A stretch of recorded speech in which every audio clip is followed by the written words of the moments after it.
sprouts are starting to come thick and fast now, which I don't mind because we're starting to get some cold nights. And I said before, as a F1 variety, there's quite a bit of difference in between these plants. There's some just forming and some actually at the stage of blowing if we don't pick them in time, but not to worry. There's quite a lot of soiling after the white fly, but they'll get a good washing once we get them into the house.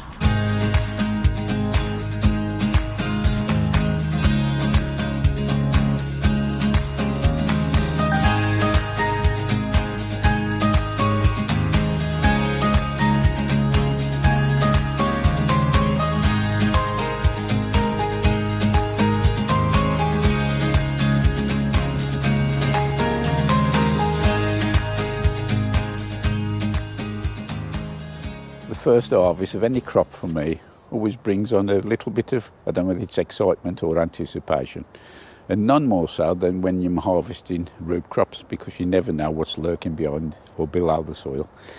And we've had a couple of cold nights just recently, certainly bringing on the sprouts, but the cold nights also means we're going to start doing stews now. So another first, or a couple of firsts for me for this season.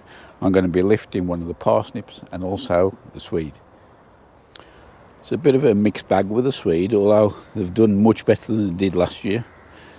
These are a variety called Tweed F1. As you can see, some of them are still a bit shaped like the mooly, but more often than not, we've got something the traditional size, and I think that's the one I'm going to be lifting today.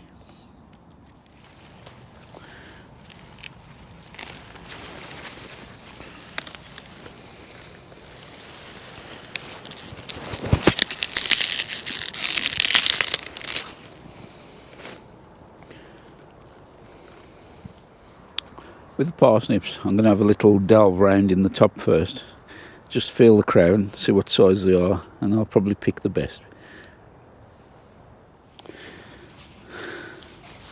This first one I've picked seems a decent size. I'll just take the foliage off it first, and the way I usually harvest mine is put this deep spade just a little bit around the edge of the parsnip just to loosen the soil.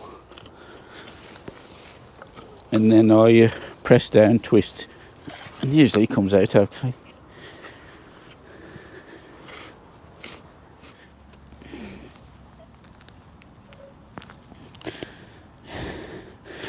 There he goes. That's not too bad, I suppose. Just giving these a wash under the tap, and they say they've cleaned up quite nicely. These parsnips will be in the ground till at least January, possibly February. That'll give them a bit more time to put a bit more size on, although I'm quite happy with that. And so the Swede, they've done much better than they did last year, so I'm an happy bunny. Another job that I want to get done within the next day or two is to get rid of these sunflower stalks. I'll take those out, I'll actually chop those up and put them into the council bin. And I might even do that there with the runner beans and the French beans as well.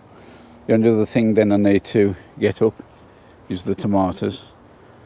I still think there's one or two I can harvest, although the frost has probably had most of them and sent them a bit squidgy. Another little bonus to the winter stew, these celeriac. I'd forgot about these, so I'm going to be at least picking that one.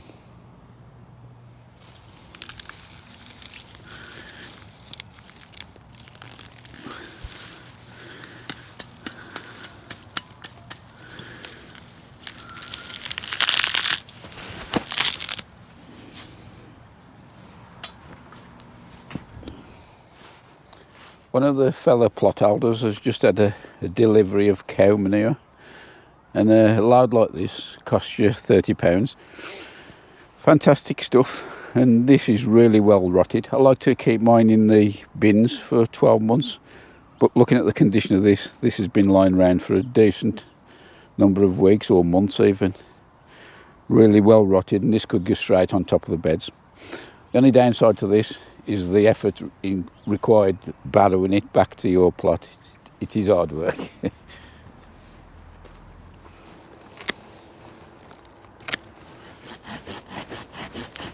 It's not until you get up close and personal with these sunflowers you realise how thick the stems can grow.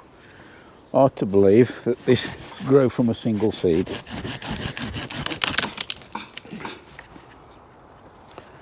If you look at the end of that, it actually looks like sugar cane. Although the root ball's fairly thick, it's surprisingly small when you consider that's all there is tethering the plant, about 8 to 9 feet high, and the thickness of the stem. I'm back on the plot again. Probably been a week since the last clip was filmed. I'm just preparing this bed now. Got cow manure on the top. I fetched it out my bay down there. This is well over 12 months old and it's rotted. So I'm just going to tittle this into the top, and this is where the garlic's going to be planted. The garlic, in fact most alliums, it's a good idea to have the moisture and also the feed just below the surface so the roots can get in contact quickly and then they'll get on their way. Anyway, let's get this sorted.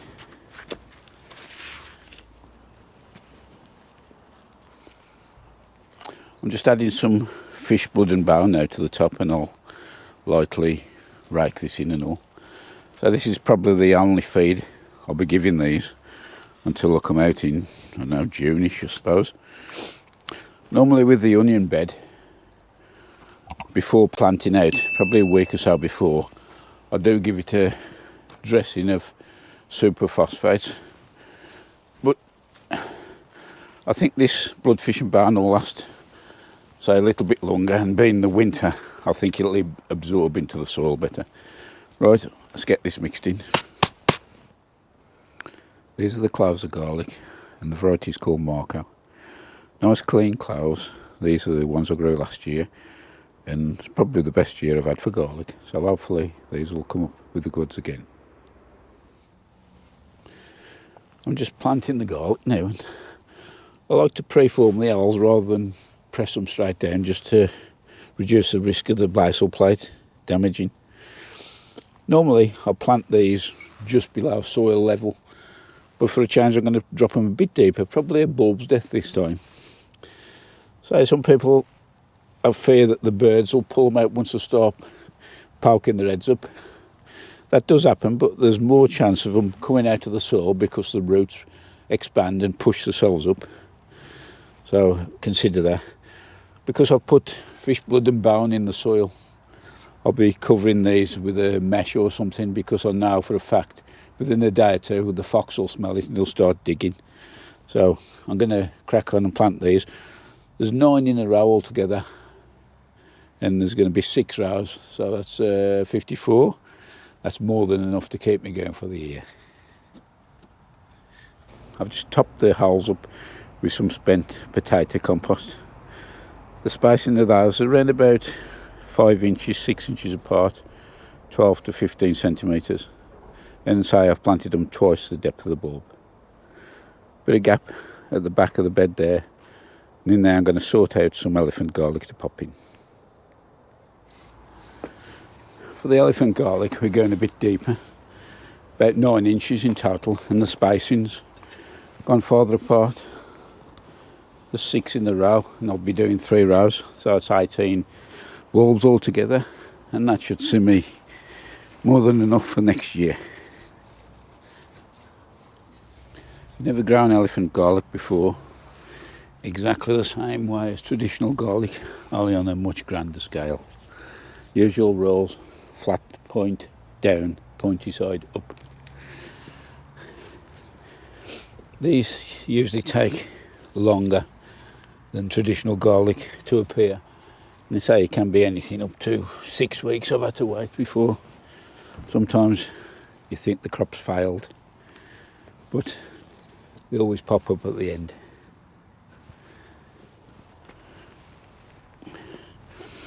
Because the holes were so big, made by the bull planter, I'm actually filling them with this spent potato compost. Lovely and fine, and that will allow the elephant garlic to push up quite easily. And the other thing is, and good markers can tell where the bulbs are planted.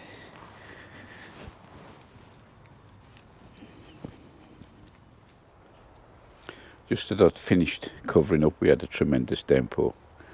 The 2 frames I've got on, I left a little gap in the middle, so I've popped a little bit of PVC over the top at the moment, but I think that'll be alright until the garlic starts showing, which will be a good few weeks yet.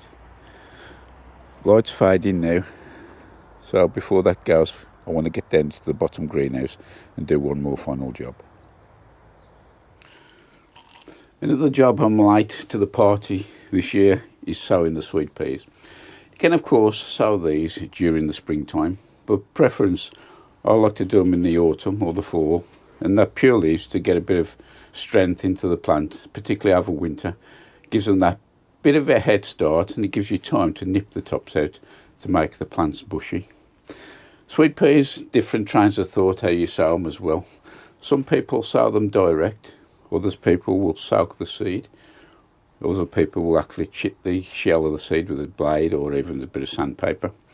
Having done all 3 methods, I don't think there's a lot of difference in it, but out of preference, I do like to soak my seeds, because then I know that the seed has got moisture in, helps it germinate and not rely purely on the moisture from the soil.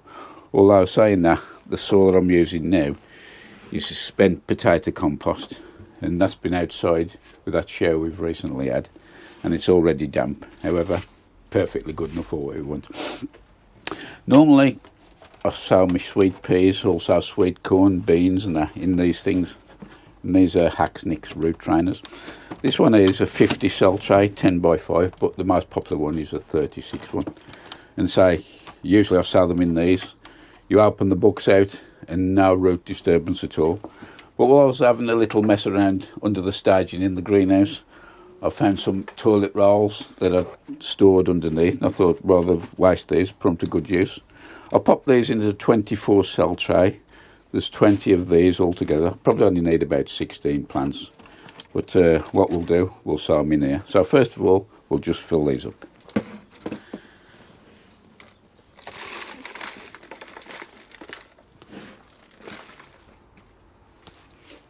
So that's the soil into the pots.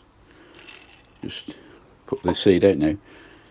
These have, so I did soak these overnight, and a couple have started chitted already. I'm going to put about 2 or 3 seeds in each cell, and what you just need to do, put it on the surface, poke it down to your first finger joint,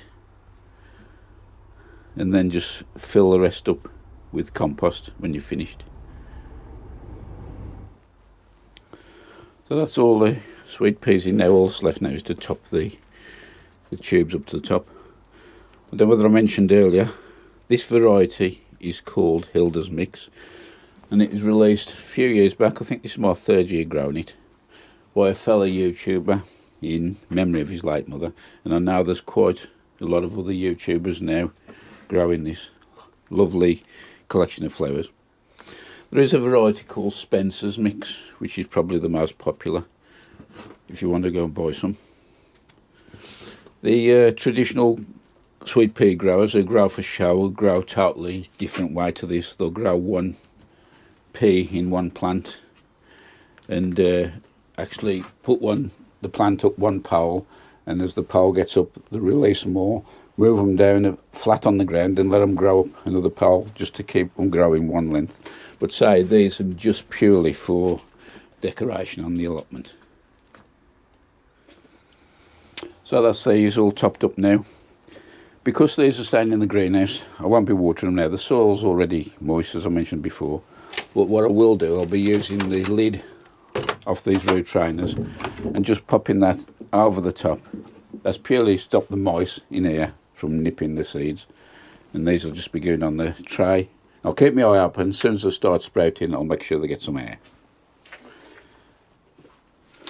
As you can probably see, I've started the clear up in here as well.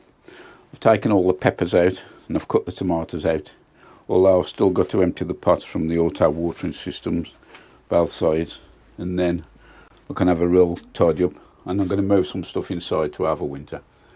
I'll wait till the grapevine has actually finished dropping its leaves, then coming down in abundance now, so that won't be long. Right, the only other thing I've got to do now is get my shallots sown, but I'll be saving that for the next video. So that's about it for this one. Many thanks for watching. Hope to see you soon. Bye for now.